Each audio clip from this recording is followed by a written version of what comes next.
I just wanted to make a video about how I'm studying for the MCAT right now because I know a lot of y'all are studying for the MCAT and yeah, just like how I'm doing it, how I knew how to do it this way and what I'm using pretty much. I'm gonna go into other videos for how long I studied, how long you should study, and um, and should you take a prep course or not. These are all questions that everybody taking the MCAT comes up with. So why not answer them and make a video about all these? So yeah,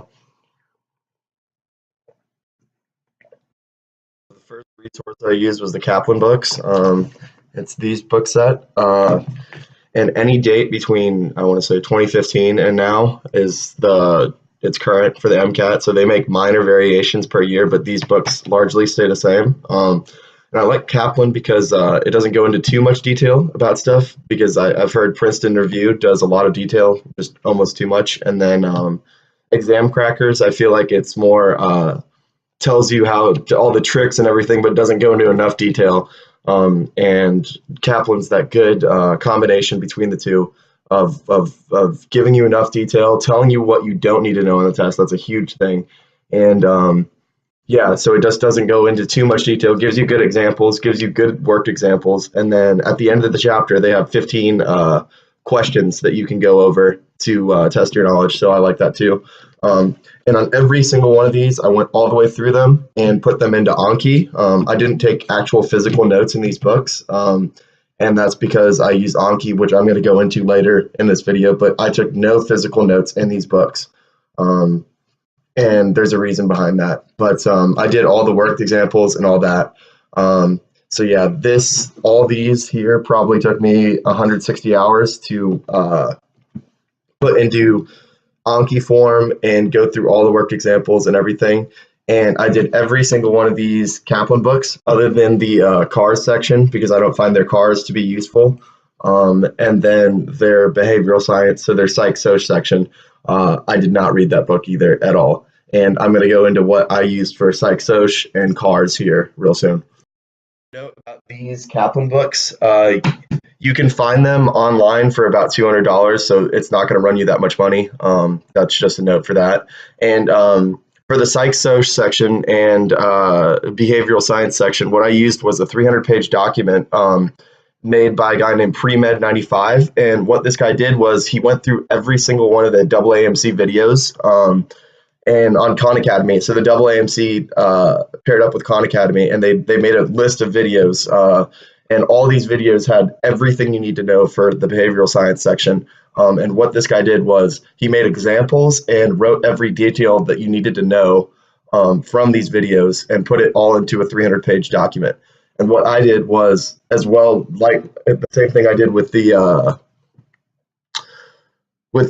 all the other sciences, I put them into Anki, and I do my daily practice on that and put the examples in there and put pictures from the videos. If I didn't understand a topic, I went to the Khan Academy video specifically that I didn't understand. So all these videos are in Khan Academy. This guy made a large document about it, and I just took notes on that and put it into Anki. And I will link that below. I will give that link out below. It's free, so you don't need to buy any resource for psych-soc. You should know that. You should definitely use this. People on Reddit/MCAT, I see all their scores, and usually they're upwards of 129 to 132 in the psych-soc section just because of this document. Not using the Kaplan book because I think the Kaplan book leaves out details, and I've watched the videos on it, and I didn't like any of the Kaplan videos for explanations. So the Khan Academy ones do a great job, and that's literally all you need for this section. Yeah. So for cars, what I do every single day is go to what's called Jack Westin. It's a guy who made this cars program.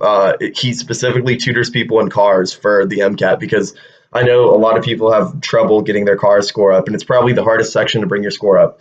But I do 2 daily passages. They're absolutely free. I'm going to link it below. And that's what I do for cars. And I'm going to continue to do this for cars every day up until a month before the exam. And that's pretty much for all this material that I'm talking about. I'm going to keep this study schedule up until a month before my exam. So I'm going through my Anki cards, going through the Jack Westin daily passages.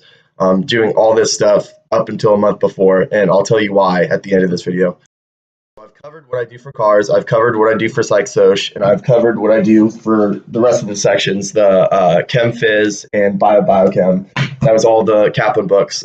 Jack Westin for cars, and psych soc, the 300-page pre-med 95 document. And I wanted to tell you how I'm retaining all this information. And what I do it with is a spaced repetition software called Anki. And what this does is it's flashcards. You make your own flashcards in this program. And I'd recommend you go on and look at their videos and look how to use Anki and everything. But I'm just going to briefly touch it here. You go and make these cards and you rate them on easy, good, or hard every time you go through a card, and you look how you can judge how hard a card is for you to remember it. If you can bring it out of your memory really easy, then you won't see that card for a while. But if you rate it a little bit harder, this software brings this question back to you and makes you look at it again sooner. So harder concepts, it makes you remember quicker. So it'll show you the card again quicker. And that's literally the concept of this. And instead of taking notes on any of these books or any of the psych soc, that's exactly what I did was Anki all the way through. And I will leave a link in the description to that too as well for Anki. So online, if you're using a computer, you can get it for free. It's free on a computer. But I use it so much that you can get the app for it. I think it's $25 on iOS. And if you have a Android, it's free. But I use it so much that I just bought the app. It's definitely worth my investment. So yeah. The next and final thing I'm doing or actually not the final thing I'm doing, but for practice in between to reinforce these concepts and kind of get the testing down and how the MCAT asks questions in a statistical passage-based manner. What I'm doing is all the UWorld practice, and UWorld is very similar to the MCAT. It's a little bit harder in terms of calculations and stuff, but it gives great explanations. So it's really good to reinforce concept knowledge. And I'll leave a link to this below. I'm trying to go through all the UWorld passages. I think there's 1,800 questions in it. And they used to have a trial for free, but I think it's $200 and you get 3 months of access to these. So it's a definitely good resource for the cost of it. Yeah, so I would recommend getting UWorld, and that's what I'm doing just for content practice all the way up until I get into the last month, where once again, I'm probably going to use the AAMC materials. For full-length practice, what am I using? So I've done a lot of research on which full-length passages and which full-length materials would be the most beneficial and most like the AAMC materials without using the AAMC materials before you need to, because you don't want to go through all your AAMC concepts and everything when you're months out from the test, because you want that knowledge right before you take the test. That's going to be the most similar to the MCAT, and that's why I keep on saying this. I know I keep repeating it, but you want to save all the AAMC material for the very last month before the MCAT. So what practice exams I'm using? I'm using the NextStep full-length practice exams, and they're supposed to be the most similar, and also they're calculation heavy for chem phys and biochem. It's content knowledge heavy, but it gives you a grasp of how the test is going to be timed and everything, and also it gives you it gives you good timing, and it makes you read charts and stuff like that. So I think the NextStep exams are going to be the ones I'm using right now. And I've done one. I intend to do another 4 full lengths before I get again into that final month of study where I'm just going to be doing AAMC materials. Finally, for this final month of the very last month of me studying for the MCAT, what I'm going to be using is the AAMC materials. I think there's a question pack that you can buy. There's a section bank, and then there's 2 full lengths and a sample full length. So what I'm going to be doing for the very last month is I'm going to go through all the question packs, all the section banks first in that first 14 days of the last month, and then in each of the final 2 weeks, I'm going to take the full length one, and then the full length too, right before I take my actual exam, which is April the 13th right now. So you want to take those full lengths at the very latest date, because those are going to be the most indicative of how your score is going to be on the actual exam, and that's what I'm doing. Yeah, so all the things I'm doing, I kind of got off of Reddit/MCAT. It's a lot of people that just go to this site on Reddit, and they all talk about the MCAT. You can ask questions in there, critique your study schedule. It's just a really helpful community, and I'm active on there all the time. So I've pretty much got this study schedule from there, and it definitely optimizes your time, your schedule, and the cost of it. So I'd recommend checking out r/MCAT. I'll link that in the description.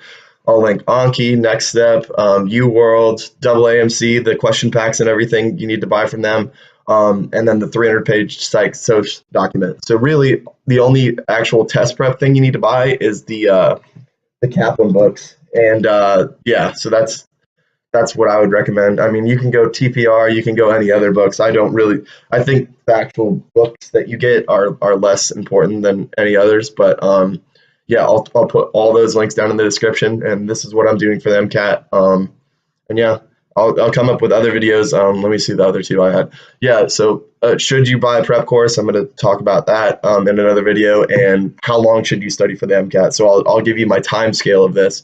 I know I went over everything that I'm doing, but I want to go over the time scale and whether you should be logging your hours. You should, by the way. And so I'll do that in another video.